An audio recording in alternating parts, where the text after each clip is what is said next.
Hey there, quirky people! Today we're going to take a look back at the biggest movie that Marvel Studios has ever produced. Avengers Endgame made so many dreams come true. A lot of work and decision making went into making the film what it was. And to keep all the best stuff in, some great ideas had to be sacrificed. We never got the second matchup between Hulk and Thanos. The final battle had so many deleted scenes and ideas that we recently covered in a separate video. So be sure to check that one out on our channel. Anyway, we still got a battle that was really great and satisfying. So many heroes and villains showed up throughout the film. Talking about the bad guys in particular, Thanos brought the Black Order back to pose a real challenge to the Avengers. They led the Chitauri army and some big alien gorillas. The Leviathans were back. The Outriders fought against the heroes. And Thanos even brought the Sakarans that were seen way back in Guardians of the Galaxy. Apart from Thanos' army, Red Skull made his third MCU debut on Vormir. Loki was allowed to escape so he could make his own Disney Plus show and open up the multiverse. Hydra villains like Brock Rumlow and Alexander Pierce showed up.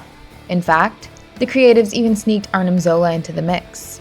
So in total, we got 13 villains making an appearance in the film. But did you know that there were plans for even more of them to show up? Before we look at those villains, it would be nice if you guys would hit the subscribe button. And do press the bell icon so you don't miss out on our future videos. Okay, so here's every other villain who could have been in Avengers Endgame. Malekith's Dark Elves. Thor reminded us how we fought the Dark Elves back in Thor 2. Many years ago, had to hide the stone from the Dark Elves. But they never appeared in the film. Marvel had a few plans to add them too. The visual effects supervisor, Matt Attican, revealed that he got a few designs of the Dark Elves. They were supposed to show up, but were ultimately left out of the project. Dormammu. A few months after Endgame came out, the whole script of the film hit the internet.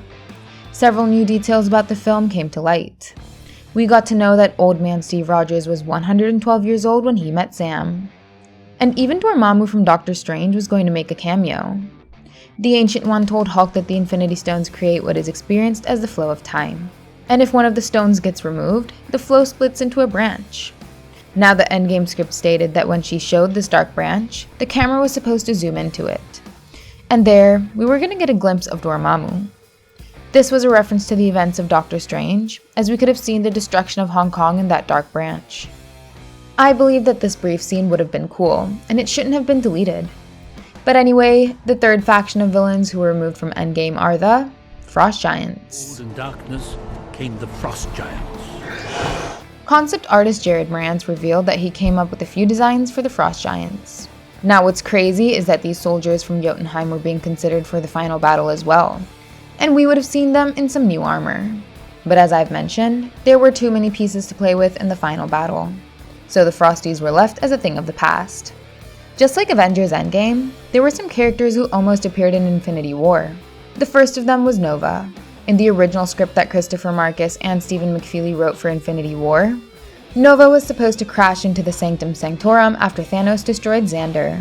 But he was removed because the writers didn't want to build an entirely new character when there were so many others to focus upon. So Nova's introduction was left for later. And we can all agree that it was best for Hulk to be the messenger for Doctor Strange. Apart from Nova, the Midgard Serpent almost made an appearance as well. Thor, Rocket, and Groot were supposed to go on an alternate journey to the center of the Earth. Instead of dealing with Eitri, they would have fought the Midgard Serpent to get the new axe. And finally, the Living Tribunal would have passed his judgment upon Thanos. While battling Thanos on Titan, Doctor Strange was going to send him on a trip through several dimensions. It would have been similar to how the Ancient One gave Stephen Strange a ride through the multiverse. But this time, Thanos would have ended up in front of the Living Tribunal.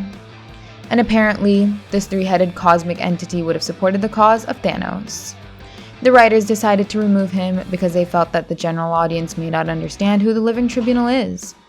But now that more people are invested into the expansion of the MCU, so much more could happen in Phase 4. Let's see how the MCU prospers. Which cosmic characters would you like to see in Phase 4 and beyond?